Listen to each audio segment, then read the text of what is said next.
إن الحمد لله نحمده ونستعينه ونستغفره ونعوذ بالله من شرور أنفسنا ومن سيئات أعمالنا من يهده الله فلا مضل له ومن يضلل فلا هادي له أشهد أن لا إله إلا الله وحده لا شريك له وأشهد أن محمدًا عبده ورسوله يا أيها الذين آمنوا اتقوا الله حق تقاته ولا تموتن إلا وأنتم مسلمون يا أيها الناس اتقوا ربكم الذي خلقكم من نفس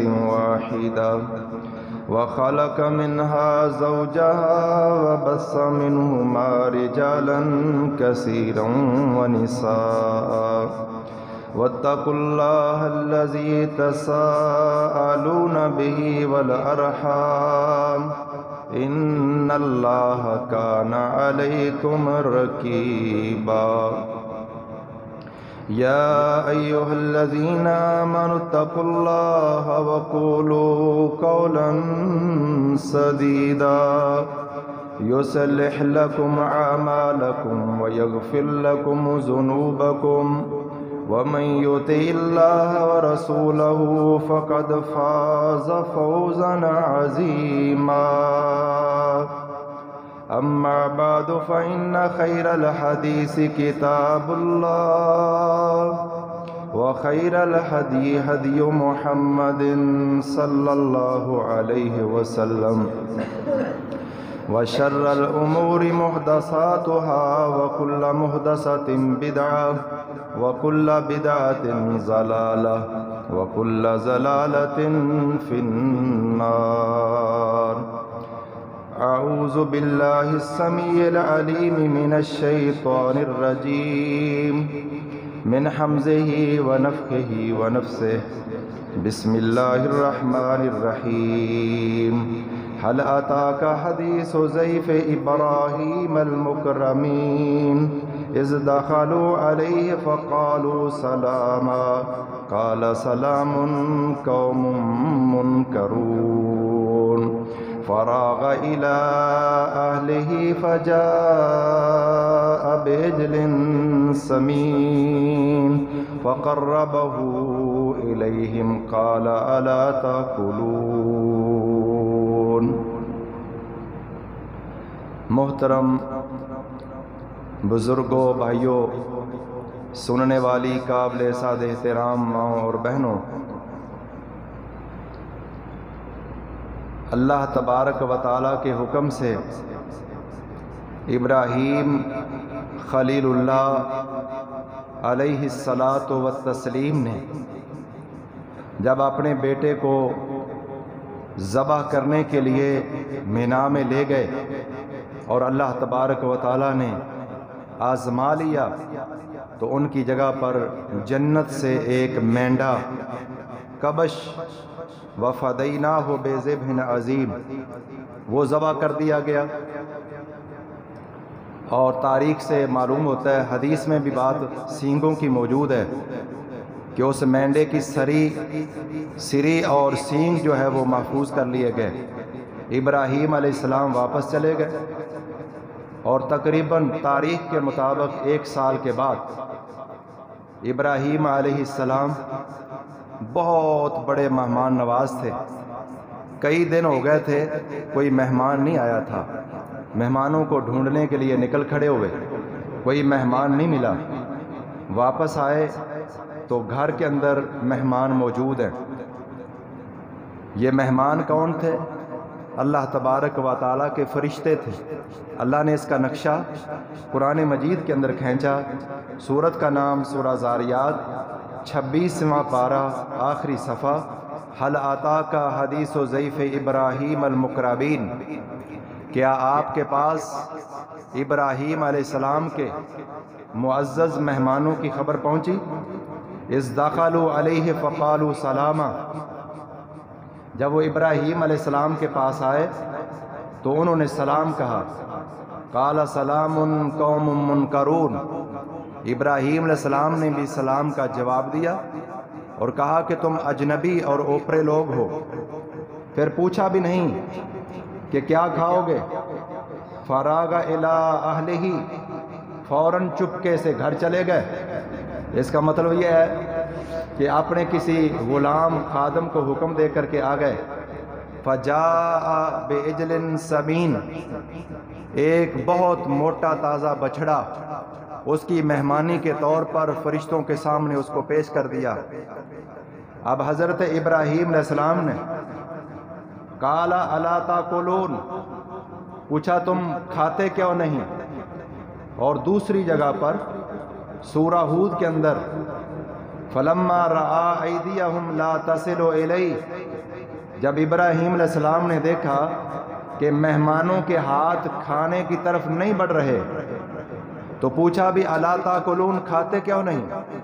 فاوجس منہم خیفہ، قرآن کہتا ہے کہ دل ہی دل میں ابراہیم علیہ السلام ان مہمانوں سے ڈر گئے۔ آنے والے مہمان انسانی شکل کے اندر ہیں، مسئلہ یہ ثابت ہوا فرشتہ انسانی شکل میں بھی آئے تو پھر بھی وہ کھانا نہیں کھاتا، تم کھاتے کیوں نہیں؟ جواب نہیں ملا، دل ہی دل میں ڈر گئے۔ حضرت ابراہیم خلیل اللہ کو اس بات کا علم نہیں کہ میرے پاس آنے والے انسان نہیں بلکہ اللہ کے فرشتے انسانی شکل کے اندر آئے بیٹھے۔ جب فرشتوں نے دیکھا خوف محسوس کیا، قالوا لا تخف، انہوں نے کہا ڈرنے کی ضرورت نہیں ہے، وبشروہ بغلام علیم، اور ایک بہت علم فضل والے بیٹے کی بشارت دی۔ پہلا بیٹا جسے ذبح کرنے کا حکم ہوا اس کا نام اسماعیل ذبیح اللہ، اب تقریباً وہ بیٹا 13-14 سال کی عمر کو تاریخ کے مطابق پہنچا۔ اس بیٹے کی خوشخبری ہے بغلام علیم، کہ جو بہت علم کا مالک ہوگا، علم والا، بہت بڑا عالم دین ہوگا۔ محترم بزرگ بھائیوں، حضرت ابراہیم خلیل اللہ کو فرشتوں نے بتایا کہ ہم اللہ کے فرشتے ہیں۔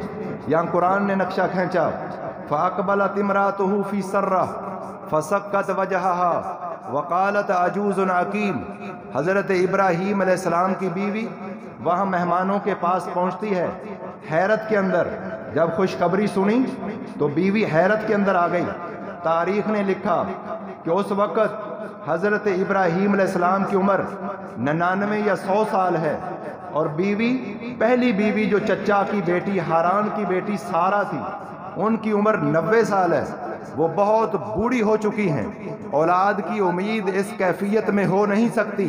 فَأَقْبَلَتِ امْرَأَتُهُ فِي سَرَّةٍ، حیرانی کے اندر بیوی متوجہ ہوتی ہے اور کہتی ہے فَسَكَّتْ وَجْهَهَا، اس حیرانی میں تعجب میں اپنا ہاتھ اپنے چہرے پر مار کے تعجب کرتی ہے اور فرماتی ہے وقالت عجوز عقیم، میں بہت بوڑھی ہوں اور بانجھ بھی ہو چکی ہوں، اب بچہ جننے کی امید نہیں رہی۔ قالوا كذلك قال ربك انه هو الحکیم العلیم، انہوں نے کہا کہ اے اللہ کی بندی، یہ ہمارا فیصلہ نہیں ہے، یہ اللہ رب الرحمن کا فیصلہ ہے۔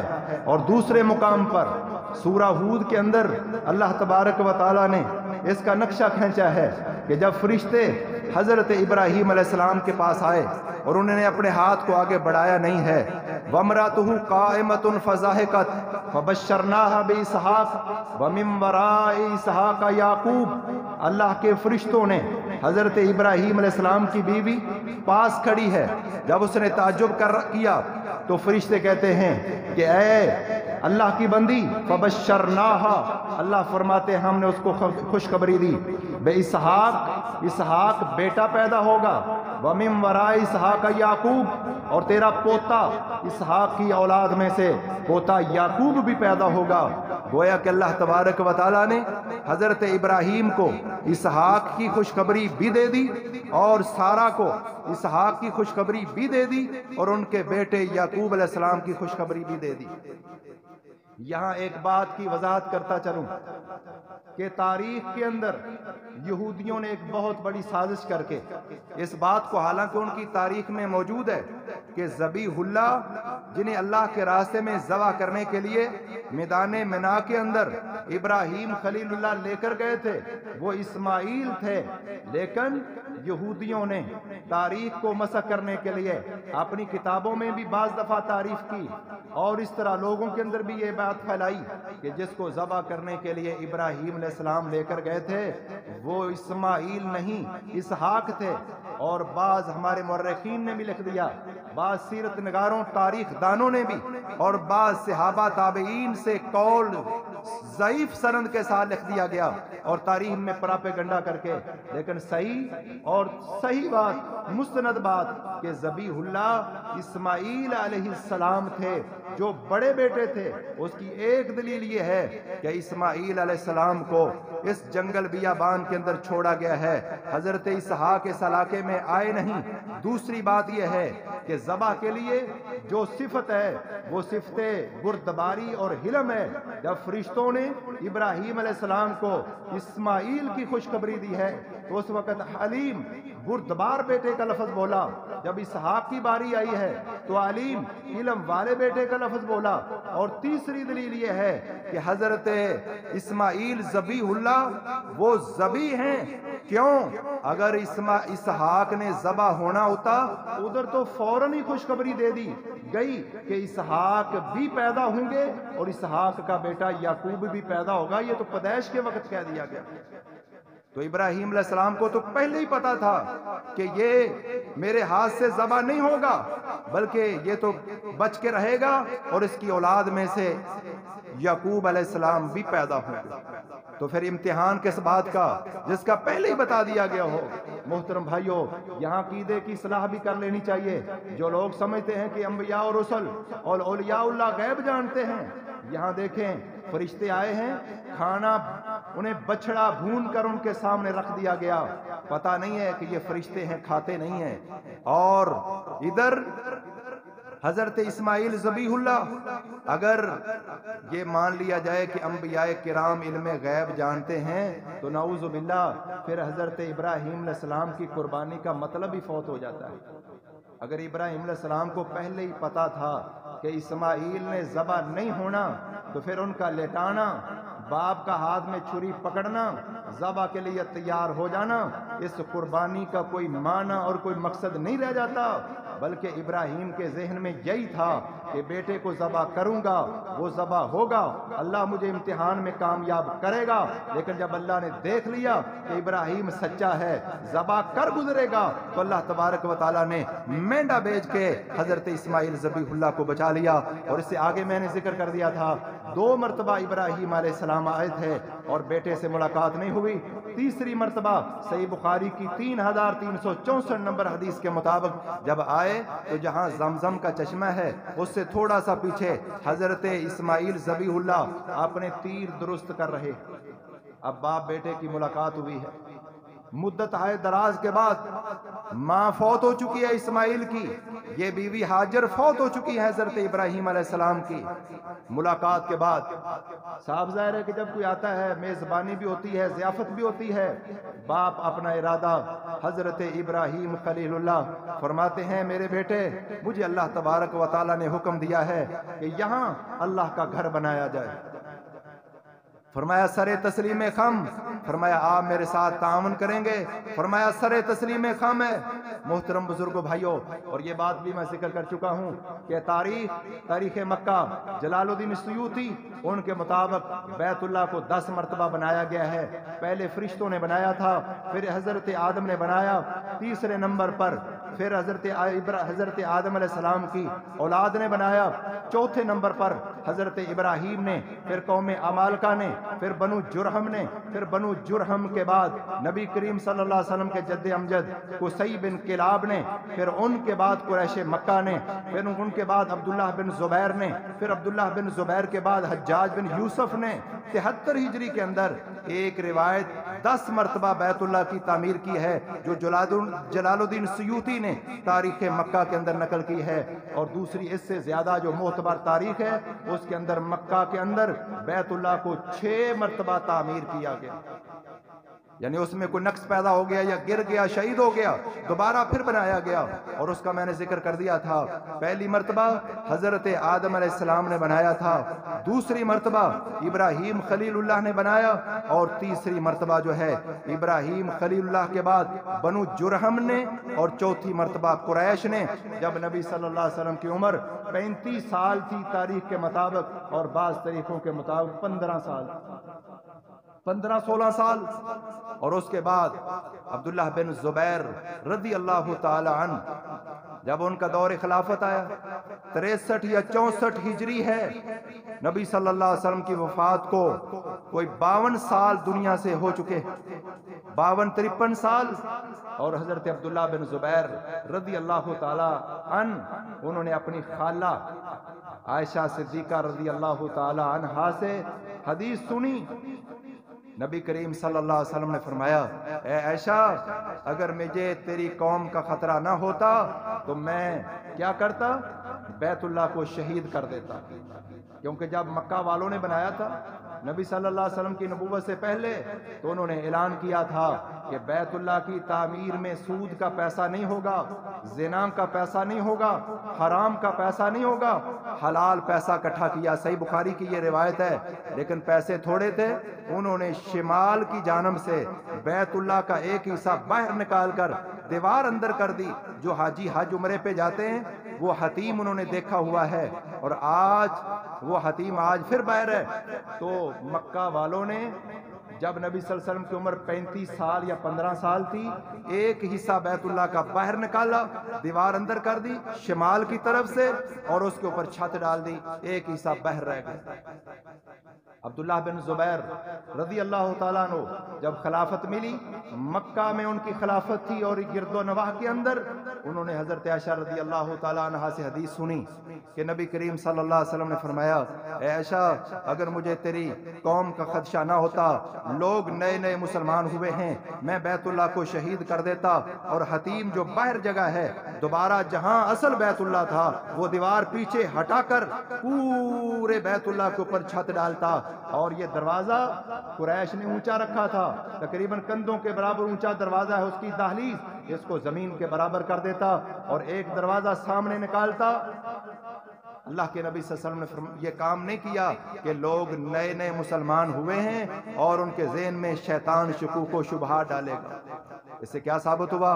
اگر کسی جگہ کوئی مسئلہ عام سادہ سا مسئلہ ہے، مباح کام ہے، اور لوگ متنفر ہوں گے، تو اس کام سے گریز کرنا چاہیے۔ نبی کریم صلی اللہ علیہ وسلم نے اس کو، لیکن عبداللہ بن زبیر رضی اللہ تعالیٰ نے اس حدیث کی بنیاد پر دوبارہ بیت اللہ کو شہید کر کے دیوار پیچھے کر کے وہ حصہ پھر اندر کر دیا۔ وہ وقت آیا 73 ہجری میں جب حجاج بن یوسف نے، عبد الملک بن مروان کا دور خلافت ہے، اس دور کے اندر یہ سارے علاقے پہ قبضہ کرتے کرتے مکہ پہنچ گیا، اور عبداللہ بن زبیر رضی اللہ تعالیٰ عنہ کو شہید کر دیا گیا، اور بیت اللہ جو ہے وہ جل گیا۔ اور کہتے ہیں کہ وہی جب حضرت ابراہیم علیہ السلام نے وہ مینڈے کا سر اور اس کے سینگ بیت اللہ میں لٹکائے ہوئے تھے، اس وقت یہ بھی جل گئے تھے۔ حجاج بن یوسف نے دوبارہ عبد الملک بن مروان کے حکم سے بیت اللہ کو شہید کر کے اور دوبارہ نئے سرے سے بنا کر اس حتیم کو پھر باہر نکال دیا اور دیوار پھر اندر کر دیا۔ امام مالک رحمہ اللہ کے دور میں حکمرانوں میں حافظ ابن حجر رحمہ اللہ نے فتح الباری میں لکھا ہے کہ مہدی یا منصور یا رشید کے دور میں ان میں سے کسی حکمران نے امام مالک سے فتویٰ لیا کہ اگر اجازت ہو تو ہم حصہ دوبارہ بیت اللہ کے اندر داخل کر دیں۔ امام مالک رحمہ اللہ نے کہا ایسا مت کرو، وگرنہ بیت اللہ بادشاہوں کا کھلونا بن جائے گا، کوئی حکمران آ کے حتیم کو نکال دے گا، کوئی اندر داخل کر دے گا، جہاں ہے وہاں رہنے دو۔ اس میں اللہ تبارک و تعالیٰ کی حکمت تھی۔ غریب لوگ جب حکمران جاتے ہیں بعض دفعہ ان کے لیے بیت اللہ کے دروازے کھول دیے جاتے ہیں، لیکن غریب عوام کے لیے اللہ نے یہ آپشن رکھا ہے، اگر وہ بیت اللہ کا دروازہ ان کے لیے نہیں کھلتا تو حتیم کی جگہ جو ہے وہ بیت اللہ کی جگہ ہے، وہ اس شمال کی جگہ پر، لیکن دیوار سے تھوڑا سا آگے کھڑے ہونا چاہیے، کچھ فٹ انہوں نے دیوار پیچھے کی ہوئی ہے، لہذا حتیم تھوڑا سا آگے ہے آخری دیوار کے، تو آگے کھڑے ہو کر کوئی شخص اگر نماز پڑھتا ہے تو دعا کرتا ہے تو سمجھ لو وہ بیت اللہ کے اندر کھڑے ہو کے نماز پڑھ رہا ہے، دعا کر رہا ہے۔ شاید اللہ کی طرف سے یہ حکمت تھی اور دوبارہ اس حتیم کو نکال دیا گیا۔ بہرحال ابراہیم خلیل اللہ تبارک و تعالیٰ سے پوچھتے ہیں، اے پروردگار عالم، دعا کرتے ہیں کہ مجھے تو پتہ نہیں کہ صحیح کنفرم بیت اللہ کی بنیادیں کہاں کہاں ہیں، نشانات تو وہاں موجود تھے جب اپنے بیٹے کو چھوڑ کر گئے تھے۔ اللہ تبارک و تعالیٰ نے حضرت ابراہیم علیہ السلام کے لیے سورہ حج کے اندر فرمایا وَإِذْ بَوَّأْنَا لِإِبْرَاهِيمَ مَكَانَ الْبَيْتِ، جب ہم نے حضرت ابراہیم علیہ السلام کے لیے بیت اللہ کی جگہ واضح کر دی، مقرر کر دی۔ کس طرح واضح کی؟ قرآن نے اتنا بتایا ہے، تاریخ میں یہ بھی تفسیروں میں لکھا ہے کہ اللہ تبارک و تعالیٰ نے ایک بادل کو بھیجا اور فرمایا جہاں جہاں بادل کا سایہ پڑے وہاں جگہ کا تعین کر کے وہاں دیواریں ان کی بنیادیں کھود کر بیت اللہ کو بنا دیا جائے۔ حضرت ابراہیم علیہ السلام، سبحان اللہ، اللہ کا گھر، روئے زمین پر پہلا گھر، ان اول بیت وضع للناس للذی ببکۃ مبارکا وہدی للعالمین۔ اللہ تبارک و تعالیٰ نے سورہ آل عمران آیت نمبر 96 کے اندر ارشاد فرمایا روئے زمین پر اللہ کی عبادت کے لیے سب سے پہلا گھر جو بنایا گیا ہے وہ بیت اللہ ہے، سب سے پہلے آدم نے بنایا تھا، اب دوسری مرتبہ وہ شہید ہو چکا ہے، نشانات موجود ہیں اور فرشتوں کے ذریعے یا اللہ نے بادل جیسے بھی اللہ تبارک و تعالیٰ کی وحی کے ذریعے مینشن کر دیا گیا یہ دیواریں ہیں، دیواریں کھود کر ابراہیم علیہ السلام معمار ہیں اور جبریل امین سمجھ لیں اس گھر کے انجینئر ہیں، حضرت ابراہیم علیہ السلام اس گھر کے مستری ہیں اور حضرت اسماعیل ذبیح اللہ اس گھر کو بنانے کے اندر مزدور ہیں۔ اللہ کا ایک نبی بیت اللہ بنا رہا ہے، جبریل مینشن کر رہا ہے، اسماعیل ذبیح اللہ مزدوری کر رہا ہے۔ گھر بناتے بناتے جب ایک کونے پہ تقریباً کندھے کے برابر جب وہ 1.5 فٹ کے برابر ہو جاتا ہے، حضرت ابراہیم علیہ السلام، اللہ تبارک و تعالی، حدیث میں تو صرف اتنے الفاظ ہیں، نازل الحجر الاسود من الجنہ وہو اشد بیاضا من اللبن۔ نبی کریم صلی اللہ علیہ وسلم نے فرمایا، سنن ترمذی 877 نمبر حدیث ہے، نبی صلی اللہ علیہ وسلم نے فرمایا حجر اسود جو ہے یہ جنت سے پتھر اتارا گیا۔ حضرت ابراہیم علیہ السلام، حجر اسود جنت سے آ گیا، حضرت ابراہیم علیہ السلام نے اس پتھر کو، یہ جو کونا ہے مشرق کے اندر، یہ دونوں کونے مشرقی کونے ہیں اور یہ کونے مغربی ہیں، اس کونے کے اندر حجر اسود ہے، حضرت ابراہیم علیہ السلام نے وہاں حجر اسود کو نصب کر دیا۔ یہ اسود کا معنی کالا پتھر، لیکن اس وقت یہ کالا نہیں تھا۔ یہاں میں عازمین حج ان کی درخواست ضمن کے اندر خدمت میں یہ درخواست کروں گا، حجر اسود کے اوپر چاندی کا ایک غلاف چڑھایا گیا ہے اور بعض حاجی اس چاندی کے غلاف کو چوم کر آ جاتے ہیں اور سمجھتے ہیں کہ ہم نے حجر اسود کو چوما ہے، بالکل سفید کلر کا، حالانکہ حجر اسود کا معنی ہی کالا پتھر ہے۔ وہ ارد گرد چاندی کا خول ہے اور اس کے درمیان بیچ کے اندر جیسے یہ میرے دونوں ہاتھ ہیں اتنی جگہ ہے جو سیاہ ہے، سرخی مائل ہے، اور وہ حجر اسود کی اتنی جگہ باہر ہے، باقی چاندی کا خول چڑھا ہوا ہے، اس کو چومنا ہے۔ محترم بزرگوں بھائیوں، نبی کریم صلی اللہ علیہ وسلم نے فرمایا جب یہ جنت سے آیا تھا دودھ سے زیادہ سفید تھا، فسودتہ خطایا بنی آدم، پھر آدم علیہ السلام کی اولاد کے گناہوں نے اس کو کالا کر دیا۔ اور ایک روایت میں ہے کہ مشرکین کے شرک نے، جب مشرکین اس کو چوم چوم کر چومتے رہے تو ان کے شرک کی وجہ سے حجر اسود جو ہے وہ کالا ہو گیا۔ یہاں شرک کی نحوست دیکھ لیں محترم بزرگوں بھائیوں، اس طرح گناہوں کی نحوست، بہرحال وہ پتھر لگا دیا گیا۔ اب جب کندھے کے برابر بیت اللہ کی دیواریں کھڑی ہو گئیں اور مضبوط ہو گئیں، اب ضرورت ہے کوئی نیچے گو ہو، ٹیک ہو، حضرت ابراہیم علیہ السلام کے لیے ایک پتھر لے کر آئے، اسماعیل ذبیح اللہ اس پتھر کو زمین پہ رکھ کے اس کے اوپر کھڑے ہو کر حضرت ابراہیم علیہ السلام دیواروں کو اونچا کرتے رہے۔ دیواریں اونچی ہوتی گئی۔ تاریخ میں تو یہ بھی لفظ ہے، بہرحال انبیاء کے معجزات تو موجود ہیں اور ولیوں کی کرامت بھی ہے کہ وہ مقام ابراہیم، اس پتھر کا نام مقام ابراہیم ہے۔ مقام ابراہیم کا معنی ابراہیم علیہ السلام کے کھڑے ہونے کی جگہ، یعنی اس پتھر کے اوپر کھڑے ہو کر ابراہیم علیہ السلام دیواریں بناتے رہے، مقام ابراہیم اس پتھر کا نام پڑ گیا۔ جو پتھر اسماعیل ذبیح اللہ لائے، جس کے اوپر کھڑے ہو کر دیواریں چنی ہیں، جب وہ اونچی ہو گئی تھیں، اور تاریخ میں یہ کہتے ہیں کہ وہ پتھر گھومتا بھی تھا اور ساتھ ساتھ جتنی ضرورت تھی اونچا بھی ہوتا تھا، واللہ عالم، یہ حدیث میں مجھے کسی جگہ نہیں ملا، اللہ بہتر جانتا ہے۔ پر جب بیت اللہ مکمل ہو گیا، چھت ڈال دی گئی ہے، اب ابراہیم خلیل اللہ اور اسماعیل ذبیح اللہ، عظیم ترین دونوں ہستیاں، یہ اللہ تبارک و تعالیٰ کا گھر بھی بنا رہے ہیں۔ اور سورہ بقرہ کے اندر اللہ تبارک و تعالیٰ نے ارشاد فرمایا وَإِذْ يَرْفَعُ إِبْرَاهِيمُ الْقَوَاعِدَ مِنَ الْبَيْتِ وَإِسْمَاعِيلُ رَبَّنَا تَقَبَّلْ مِنَّا إِنَّكَ أَنْتَ السَّمِيعُ الْعَلِيمُ۔ حضرت ابراہیم اور اسماعیل اللہ کا گھر بنا رہے ہیں، دیواریں اونچی کر رہے ہیں، اور ساتھ اللہ سے دعا ہو رہی ہے ربنا تقبل منا انک انت السمیع العلیم۔ اے اللہ، یہ بیت اللہ بنانا اس روئے زمین سے سب سے افضل مقام، جہاں ایک نماز پڑھی جائے تو عام جگہ پہ 1,00,000 نماز پڑھی جائے، بیت اللہ کی ایک نماز عام کسی مسجد نبوی کے علاوہ اور مسجد اقصیٰ کے علاوہ کسی مسجد میں 1,00,000 نماز ہم پڑھیں، جو اجر و ثواب ملے گا بیت اللہ کی ایک نماز 1,00,000 نماز سے بھی افضل ہے۔ اب اس حدیث کو سمجھنا صرف 1,00,000 نماز نہیں ہے، یاد رکھیں، یہاں ہم کسی مسجد میں 1,00,000 نماز پڑھیں، جو ہمیں اجر و ثواب ملے گا بیت اللہ کی اس طرح ایک نماز پڑھ لیں۔ یہاں کیلے 1,00,000 پڑھیں، ادھر ایک کیلے پڑھیں، یہاں جماعت سے 1,00,000 پڑھیں، ادھر ایک جماعت سے ایک نماز پڑھیں، ادھر کی ایک نماز یہاں کی 1,00,000 نماز سے افضل ہے۔ کیا مطلب؟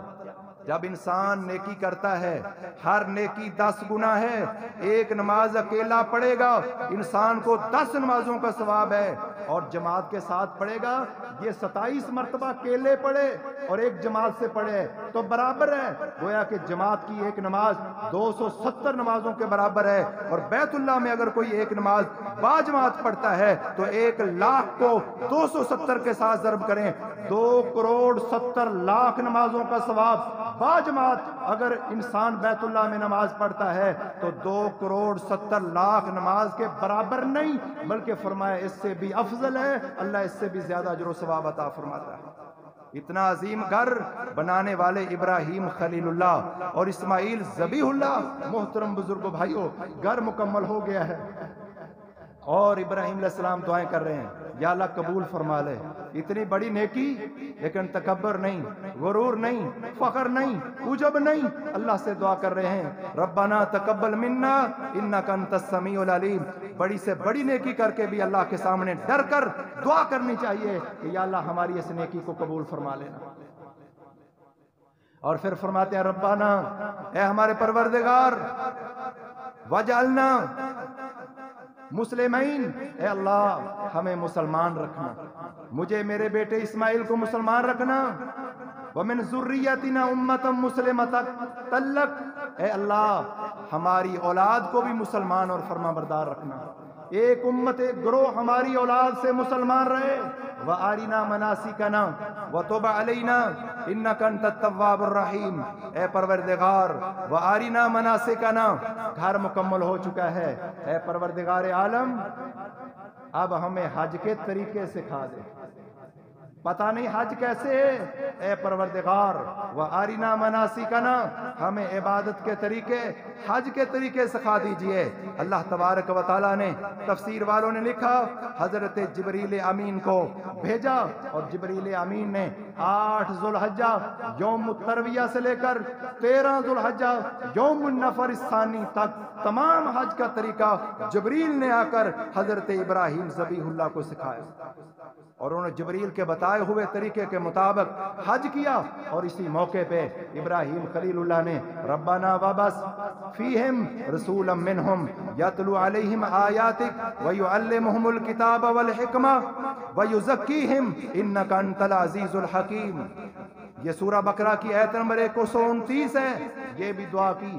پہلی دعا، یا پروردگار ہمارے اس گھر کو قبول فرما لے، ہماری یہ نیکی قبول فرما لے. اے اللہ ہمیں مسلمان رکھنا. اے اللہ ہماری امت میں سے، ہماری اولاد میں سے ایک گروہ ہمیشہ مسلمان رہے. اے اللہ ہمیں حج کے طریقے سکھا دے. اے پروردگار عالم اس گھر کو آباد کرنے کے لیے. تو تفسیر میں لکھا ہے کہ حضرت اسماعیل کی اولاد میں کوئی بھی نبی نہیں ہوا، آخری نبی محمد مصطفیٰ اسماعیل کی لڑی سے نبی بنے. یہ دعا گویا کہ جو سورہ بقرہ کی آیت نمبر 129 ہے، یہ دعا محمد الرسول اللہ کے لیے کی گئی ہے.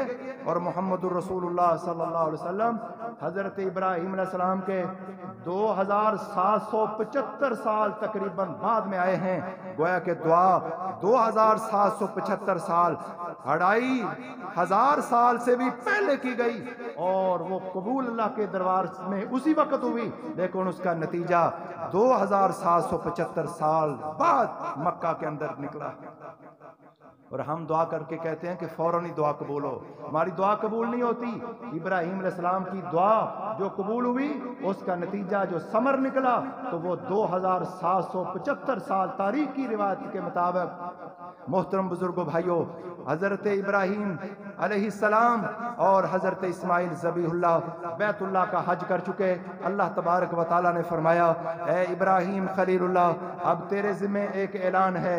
سورہ حج کے اندر اللہ تبارک و تعالیٰ نے فرمایا، وَأَذِّنْ فِي النَّاسِ بِالْحَجِّ يَأْتُوكَ رِجَالًا وَعَلَىٰ كُلِّ ضَامِرٍ مِّن فَجٍّ عَمِيقٍ.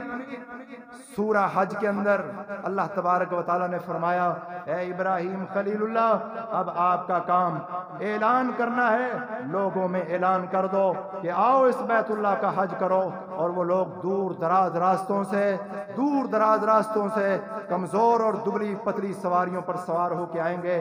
گویا کہ تفسیر والے لکھتے ہیں ابراہیم علیہ السلام نے پوچھا ہوگا، یا اللہ میرا اعلان کیسے پہنچے گا؟ بہرحال تفسیر میں لکھا ہے، قرآن نے کہا وَأَذِّنْ فِي النَّاسِ بِالْحَجِّ يَأْتُوكَ رِجَالًا وَعَلَىٰ كُلِّ ضَامِرٍ يَأْتِينَ مِنْ كُلِّ فَجٍّ عَمِيقٍ. قرآن نے اعلان فرمایا. حضرت ابراہیم علیہ السلام پہاڑ کا نام جبل ابو قبیس پہاڑ کے اوپر چڑھ کر اعلان کر دیتے ہیں، چاروں طرف گھوم کر اعلان کرتے ہیں کہ لوگوں بیت اللہ کا حج فرض ہے، اس کا حج کرو. اور مفسرین کہتے ہیں اللہ تبارک و تعالیٰ نے ابراہیم علیہ السلام کا یہ اعلان جس بندے نے حج عمرہ کرنا تھا اس کے دل میں الہام کر دیا، اس تک یہ اعلان پہنچ گیا. ہر روز ہر سال لاکھوں لوگ بیت اللہ کا حج کرتے ہیں، اور تقریباً اربوں لوگ آج تک جو ہے وہ اس دور سے لے کر آج تک حج کر رہے ہیں، اور قیامت تک اربوں لوگ کریں گے. اللہ تبارک و تعالی ہمارے مقدر میں بھی حج عمرہ بار بار کرنے کی توفیق عطا فرمائے. وما توفیقی الا باللہ. سبحان ربک رب العزت عما یصفون والسلام علی المرسلین والحمد للہ رب العالمین.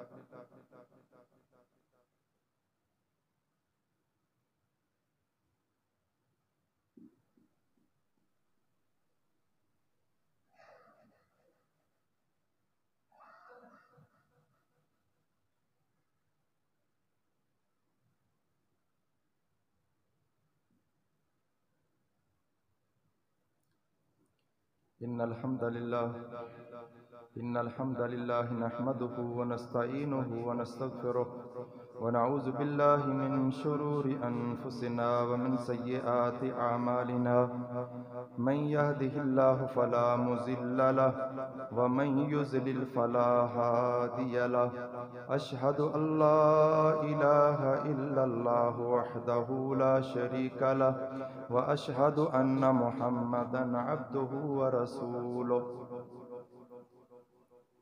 ابراہیم علیہ السلام اور اسماعیل علیہ السلام جب حج سے فارغ ہو گئے، اعلان سے فارغ ہو گئے کہ پوری دنیا کے لوگوں کی طرف رخ کر کے اعلان کر دیا جائے، جبل ابو قبیس پر انہوں نے اعلان کر دیا.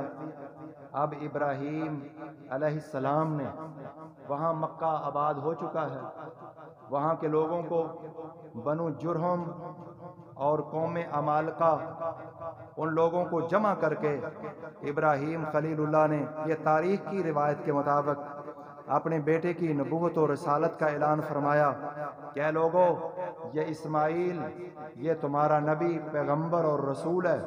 تو کہتے اکثر لوگوں نے ان کی نبوت و رسالت کو تسلیم کر لیا۔ اب ابراہیم علیہ السلام یہ باتیں کرنے کے بعد واپس فلسطین کے اندر چلے جاتے ہیں۔ وہاں زندگی کا ایک عرصہ گزرا۔ بیوی سارہ، ہاجر تو ادھر اسماعیل علیہ السلام کی نکاح سے پہلے، نکاح کے بعد دوسرے نکاح سے پہلے فوت ہو گئی تھی بخاری کی حدیث کے مطابق، اور تاریخی روایات کے مطابق جب 127 سال عمر سیدہ سارہ علیہ السلام کی ہوئی، میں نے پچھلے جمعات میں ذکر کیا تھا کہ لوگ سائرہ سمجھتے ہیں، یہ لفظ سائرہ نہیں سارہ ہے، سین الف را گول تا، سارہ حالت وقف کے اندر ہا ہو جائے گی، اور ہاجرہ نام نہیں ہے بلکہ نام ہاجر ہے۔ صحیح بخاری یا کوئی بھی کتب حدیث اٹھا لیں یا شروع ہوا تو اٹھا لیں تو ایک بیوی کا نام ہاجر اور دوسری کا نام سارہ تھا۔ 127 سال عمر جب سارہ کی ہوئی، اس وقت ابراہیم علیہ السلام کی عمر، جب بیت اللہ بنایا اس وقت ابراہیم علیہ السلام کی عمر تاریخی روایات کے مطابق 107 سال، تو گویا کہ ان کی بیوی کی عمر 97 سال ہے۔ بہرحال میں اس قصے کو، اس کے اندر ایک قصہ لوط علیہ السلام کی طرف نکل جاتا ہے اور دوسرا قصہ حضرت ابراہیم علیہ السلام کے بیٹے اسحاق علیہ السلام، ان کی آل اولاد کی طرف نکل جاتا ہے۔ میں اس کو بھی چھوڑ کر اس واقعے کو اختصار کرتے ہوئے اختتام کی طرف لے جا رہا ہوں۔ حضرت ابراہیم علیہ السلام کی عمر گزرتی چلی گئی، اللہ کی تبلیغ، اللہ کے قرآن و حدیث کی اور اسلام کی تبلیغ ہوتی چلی گئی۔ 127 سال جب بیوی کی عمر ہوئی سارہ، تو وہ بھی فوت ہو گئی۔ پھر ابراہیم علیہ السلام تاریخ کے مطابق ایک اور نکاح کرتے ہیں، اس میں اللہ تبارک و تعالیٰ نے کئی بیٹے عطا فرمائے۔ ان دو بیویوں سے ایک بیٹے کا نام ہاجر سے اسماعیل ہے، سارہ سے اسحاق ہے، اسحاق کے بیٹے کا نام یعقوب ہے، یعقوب کے بیٹے کا نام یوسف ہے، اور یہ آگے سلسلہ چلتا ہے۔ محترم بھائیوں، لوگ سوال کرتے ہیں کہ عظیم ترین عورت وہ حضرت اسحاق علیہ السلام کی بیوی جس کا نام ربقہ تاریخ کے اندر لکھا ہے، یہ اسحاق نبی کی بیوی ہے، نبی کی بہو ہے اور نبی کی ماں ہے، نبی کی دادی ہے۔ یہ اس کو اللہ نے بہت شان عطا فرمایا۔ اسحاق کی بیوی ربقہ، اور سسر کا نام ابراہیم علیہ السلام، اور بیٹے کا نام حضرت یعقوب، ان کے بیٹے کا نام یوسف ہے۔ یہ عظیم ترین عورت ہے۔ تاریخ کے نام اسحاق کی بیوی کا ربقہ نام ذکر کیا ہے۔ بہرحال واقعے کا اختصار کرتے ہوئے حضرت ابراہیم خلیل اللہ جب ان کی عمر جو ہے وہ 175 سال کو پہنچتی ہے، تو اللہ کا یہ عظیم پیغمبر 175 سال کی عمر، یہ تاریخ کے الفاظ ہیں، قرآن حدیث کا مسئلہ نہیں ہے۔ بہرحال جتنی بھی ہو 175 سال کی عمر پوری کر کے اللہ کا بندہ اپنی جان آفرین کے سپرد کر دیتا ہے۔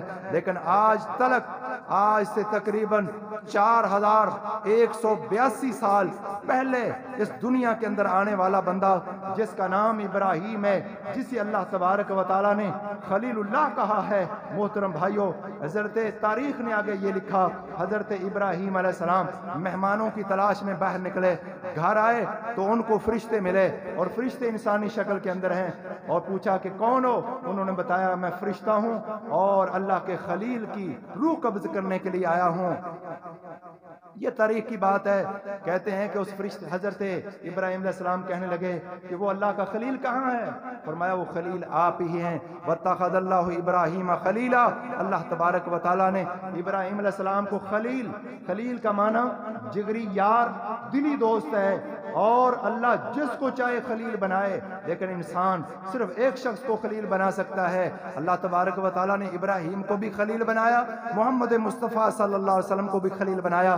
آپ صلی اللہ علیہ وسلم نے فرمایا اگر کسی کو خلیل بنانا جائز ہوتا اللہ کے علاوہ تو ابو بکر صدیق کو اپنا خلیل بناتا، لیکن میں اللہ کے علاوہ کسی کو خلیل نہیں بنا سکتا۔ انسان کے دو خلیل نہیں ہو سکتے، میں اللہ کا خلیل ہوں۔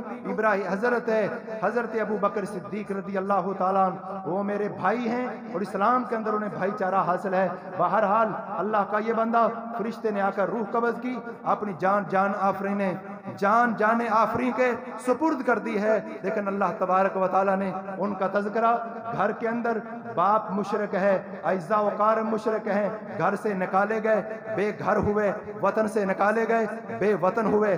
کبھی جناب وہ حضرت ابراہیم علیہ السلام اور شہر میں پیدا ہونے والے بابل میں پہنچے ہیں، بابل کے اندر 20 سال تبلیغ کا جب نتیجہ نہیں نکلا، چند لوگ مسلمان ہوئے، لوط علیہ السلام مسلمان، سارا بیوی مسلمان، یہاں سے چلتے چلتے ابراہیم علیہ السلام تاریخ کے مطابق حران میں گئے ہیں۔ حران میں کئی سال جب دیکھا دعوت مؤثر نہیں ہے، حران سے فلسطین میں آئے، جب فلسطین میں قحط پڑا، یہ تاریخی بات ہے اور اگلی بخاری کی بات ہے، مصر کے اندر گئے، وقت کے حکمران نے عزت لوٹنے کی کوشش کی ہے، ابراہیم باہر نماز پڑھ کے اللہ سے دعا کر رہے ہیں، ادھر اللہ کی بندی حضرت سارہ علیہ السلام وہ اللہ سے دعا کرتی ہے، اے پروردگار عالم، آج میں تیرے نبی کے اوپر ایمان لائی ہوں، میں نے اپنی شرمگاہ کی حفاظت کی ہے، میری عزت کو محفوظ فرمانا۔ ادھر ابراہیم کی نماز، ادھر ان کی سارہ کی دعا ہے، اللہ تبارک و تعالیٰ نے حضرت سارہ کی عزت کو محفوظ کیا، بلکہ محفوظ کرنے کے ساتھ ساتھ وہ وقت کا بادشاہ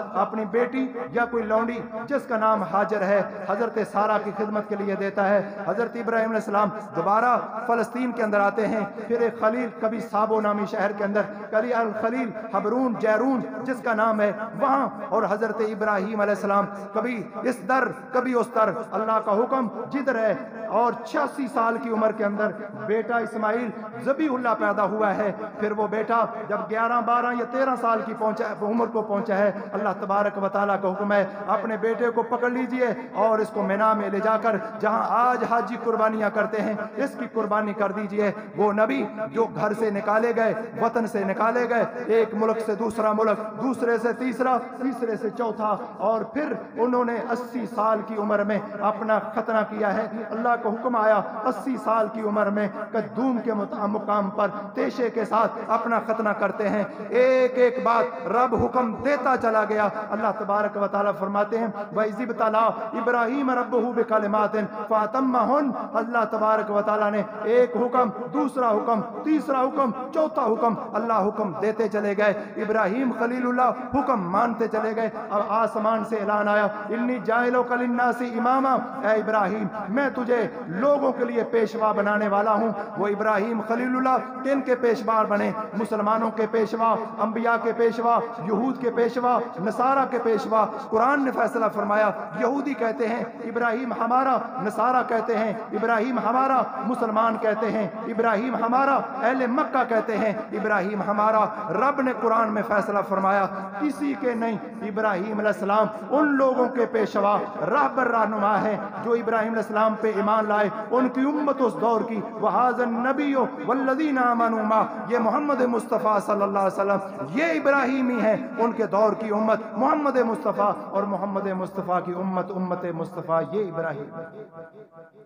اللہ تبارک و تعالیٰ نے یہ مقام فرمایا ابراہیم خلیل اللہ کو، اور کل قیامت کے دن نبی کریم صلی اللہ علیہ وسلم اور پھر ابراہیم علیہ السلام کے بارے میں نے تفصیل سے ذکر کیا تھا، خود خلیل اللہ لیکن باپ مشرک آزر، اور اس کے اوپر ڈیٹیل سے ذکر کیا تھا۔ لوگ کہتے ہیں کہ آزر ان کا چچا تھا، اب قرآن کہتا ہے وَإِذْ قَالَ ابراہیم لِأَبِيهِ آزر، اپنے باپ آزر کو کہا یا آباتی لِمَ تَعْبُدُ، یا آباتی انی قد جاءنی من العلم، یا آباتی لا تعبد الشیطان۔ اور سورہ توبہ کی آیت نمبر 113 بار بار ابراہیم نے باپ کو کہا، باپ سے کہا یا آباتی، اے میرے ابا جان۔ تو جن لوگوں نے تاریخ کو، قرآن حدیث کو مسح کیا، کہا کہ نہیں وہ چچا تھا آزر، باپ کوئی بھی کافر نہیں تھا، کسی نبی کی پوری نسل اصول کے اندر کوئی بھی مشرک نہیں ہے۔ یہ قرآن کے خلاف، نبی کے فرمان کے خلاف ہے۔ اللہ تبارک و تعالیٰ یخرج الحی من المیت و یخرج المیت من الحی، اللہ زندہ سے مردہ پیدا کرتا ہے، مردوں سے زندہ پیدا کرتا ہے، کافر سے نبی پیدا ہوتا ہے، نبیوں سے کافر پیدا ہوتے ہیں۔ حضرت نوح علیہ السلام اللہ کے پیغمبر نبی اور بیٹا کافر ہے، ابراہیم کا باپ کافر اور بیٹا اللہ کا خلیل ہے۔ یہ اللہ کی مرضی ہے، جسے چاہے جو چاہے جیسے چاہے وہ کرے، یہ اللہ تبارک و تعالیٰ کے اختیارات ہیں۔ بہرحال ابراہیم خلیل اللہ کو اللہ نے اپنے نبی کو بھی حکم فرمایا ان اتبع ملت ابراہیم حنیفہ، اے محمد مصطفیٰ صلی اللہ علیہ وسلم آپ بھی ابراہیم کی ملت کی پیروی کیجیے۔ وہ نبی انا سید ولد آدم ولا فخر، فرمایا میں ساری آدم کی اولاد کا سردار ہوں، فرمایا لیکن پہلے جتنے انبیاء آئے ہیں ان کی پیروی بھی کیجئے، اور خصوصاً ابراہیم خلیل اللہ کی ملت کا اہتمام اور اس کا اتباع کیجئے۔ اللہ تبارک و تعالیٰ نے اپنے نبی کو بھی حکم دیا۔ محترم بھائیوں، جب انسان قربانیاں دیتا ہے پھر اللہ اس کا مقام بھی دیتا ہے، پھر آگ میں جلائے گئے، پھینکے گئے، اللہ نے آگ کو گل و گلزار بنا دیا۔ جب انسان اللہ کا ہو جاتا ہے پھر اللہ انسان کا ہو جاتا ہے، پھر سمندر انسان کے تابع ہو جاتے ہیں، پھر آگ گلزار بن جاتی ہے، پھر سمندر راستے بنا دیتا ہے، پھر سمندر لیٹر اور چٹھیاں دوسروں تک پہنچا دیتا ہے۔ اگر ہم اللہ کے ہو جائیں، ابراہیم خلیل اللہ کی سیرت ہمیں بتاتی ہے کہ ہم ابراہیم کی سیرت پہ عمل کریں گے تو اللہ ہمارا ہو جائے گا۔ پھر یہ ساری دنیا کی ٹینشنیں، یہ پریشانیاں، یہ مہنگائیاں، یہ عزتیں، سب کچھ ختم ہو جائے گا۔ حکمران بھی اللہ تعالیٰ وہ بھیجے گا جو اللہ کے محبوب ہوں گے۔ جب جیسے انسان ہوتے ہیں ویسے حکمران ہوتے ہیں۔ اللہ تبارک و تعالیٰ ہمیں توفیق دے۔ بھائیو، ہم کسی کے مکلف نہیں ہیں، اپنے 5-6 فٹ وجود کے ہم مکلف ہیں۔ سب سے پہلے آج ہمارا المیہ کیا ہے کہ ہم دوسروں کو دیکھتے ہیں، اپنے عیوب نہیں دیکھتے، دوسروں کے عیوب دیکھ کر طنز کرتے ہیں۔ اگر ہم اپنے عیوب دیکھنے لگ جائیں، اپنی اصلاح کرنے لگ جائیں تو شاید اوروں کے عیوب چھپ جائیں اور ہم اپنے آپ کو بڑا مجرم سمجھیں۔ اللہ تبارک و تعالی ہمیں سیرت ابراہیم پر عمل کرنے کی توفیق عطا فرمائے۔ قربانی آ رہی ہے، جو صاحب استطاعت لوگ ہیں انہیں قربانی کرنی چاہیے، سنت ابراہیمی اس پہ عمل کرنا چاہیے۔ اگلا جمعہ انشاءاللہ قربانی کے احکام، مسائل اس کے اوپر ہوگا۔ وما توفیقی الا باللہ، سبحان ربک رب العزت عما یصفون وسلام علی المرسلین۔